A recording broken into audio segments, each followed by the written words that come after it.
25 years, almost 4 million units sold in the United States alone. The Toyota Highlander is a staple in the midsize SUV market.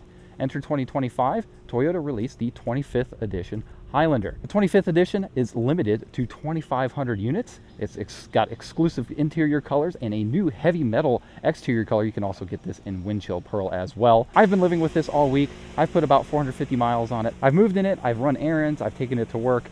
I'm going to be giving you my real-world impressions on what this vehicle's like to live with. If you remember last year, I had a rental Toyota Highlander, I think it was a Limited, that I took to Myrtle Beach on my vacation, and I loved it and actually ended up winning SUV of the year last year. Let's see if this one stacks up. MSRP as tested for this 25th edition Limited is just shy of $55,000. This is all-wheel drive as well. You get 20-inch wheels, look very nice.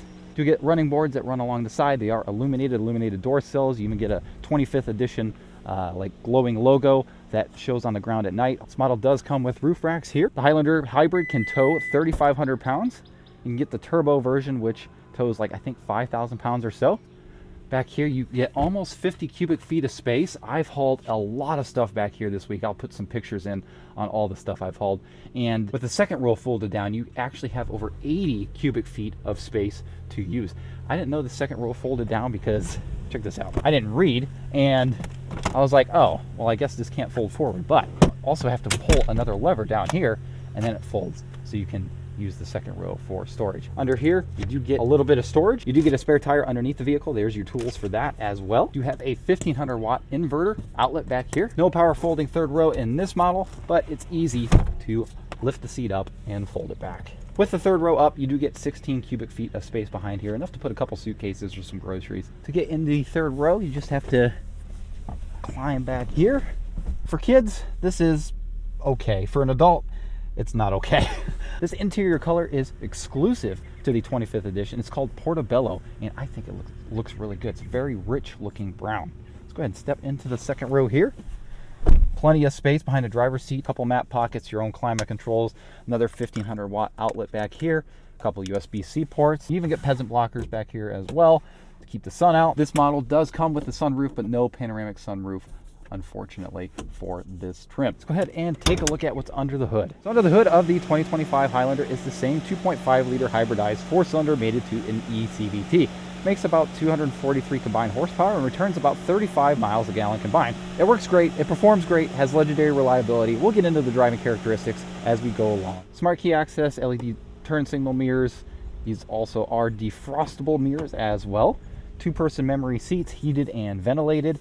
Power on both sides as well, super comfortable. Up front here, you're greeted with a 12.3 inch gauge cluster and a 12.3 inch infotainment with wireless Android Auto and Apple CarPlay. 360 reverse cam as well. Great Apple CarPlay and Android Auto focused infotainment. Tri-zone climate control. There's your heated and ventilated seat controls. We're actually going to turn on the ventilated seats because I am roasting. Wireless cell phone charger here, a place to put your phone, some connectivity, couple cup holders, gear selector, drive mode selectors. You get sport, normal, and eco. The trail mode, EV mode, traction control mode, your brake hold, electronic parking brake, a huge center console with a 12-volt outlet down there, some storage in the dash, glove box as well. Auto dimming rear view mirror with home link. This does have a optional built-in dash cam, which I love. I wish more manufacturers would start doing that. Sunglasses holder with a child safety mirror as well. Pretty nice. Illuminated visor mirrors. Overall, you're pretty well equipped in here. So with all that being said, let's go ahead and take this for a spin and see what it's like to drive on the road.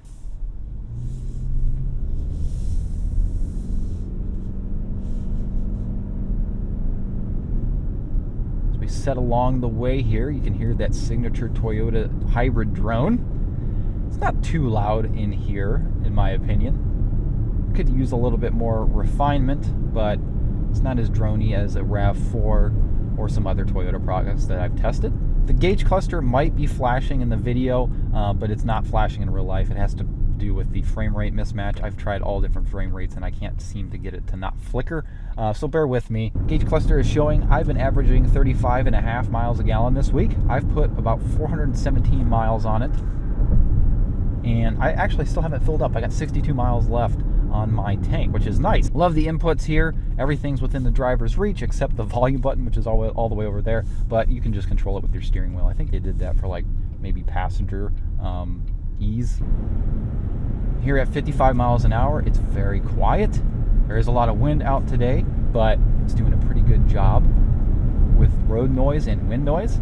The roof rack does make a little bit of noise, so if you're looking for something a little bit more quieter, I would opt without the roof rack, but it's not that big of a deal. It's still very quiet than a lot of other SUVs that I've tested. If you could get over the drone, this is a very pleasurable SUV to drive. It's crazy, this thing's been out 25 years. I was like super tiny when this thing came out, and I've known a lot of people who have had these vehicles and just run them up to 400,000 miles with little to no issues at all. Just a legendary SUV here.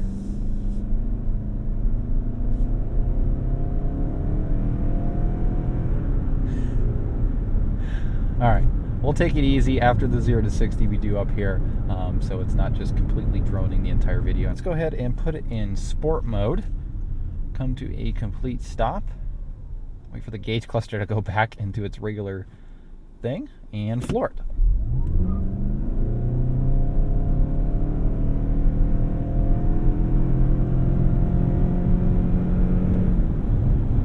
Spun the tires, not too bad at all. Really not bad. Steering is light. It's not particularly fun and engaging to drive, but it's easy to drive. Perfect for the targeted buyer and just kind of what you want for a 3-row SUV. It's not trying to be something it's not. Brakes also feel really good as well. It's got a really nice sharp bite, pretty progressive pedal feel.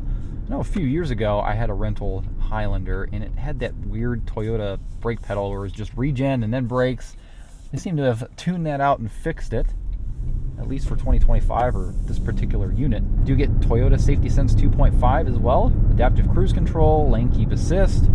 Works really nice, keeps you centered in your lane. The only nitpick I have with this system is when you turn on the cruise control, it always resets your following distance to 3, I guess, car lengths away, or 3 notches away, I guess. Over here on the left, you do got your automatic high beam controls, your AC inverter, your hatch open, and your heated steering wheel, which is nice. Although the heated steering wheel is only heated around 9 and 3 or 10 and 2, whatever you hold your steering wheel at.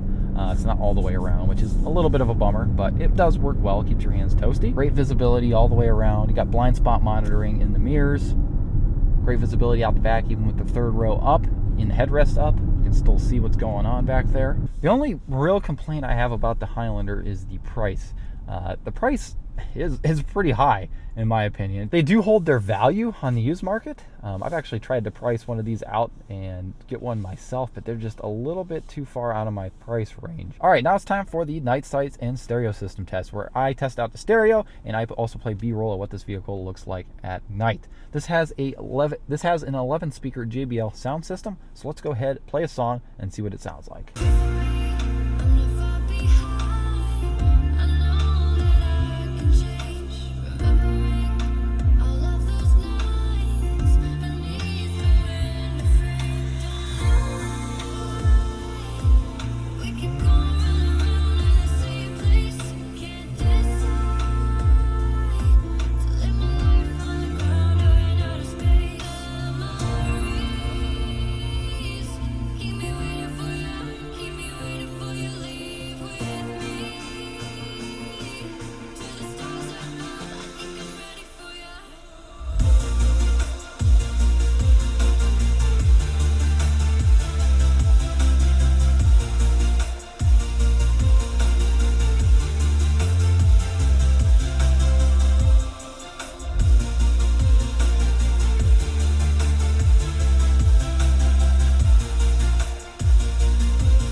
Yeah, I think it is a great stereo system, definitely adequate for the price point. I think I would place this as a low B tier. Pretty good stereo here. Let's go ahead and look around it one more time. Oh yeah, one thing I did forget to show you is you do have 25th edition embossed in the headrest. You got 25th edition down here. You got 25th edition in the back as well on this Highlander badge.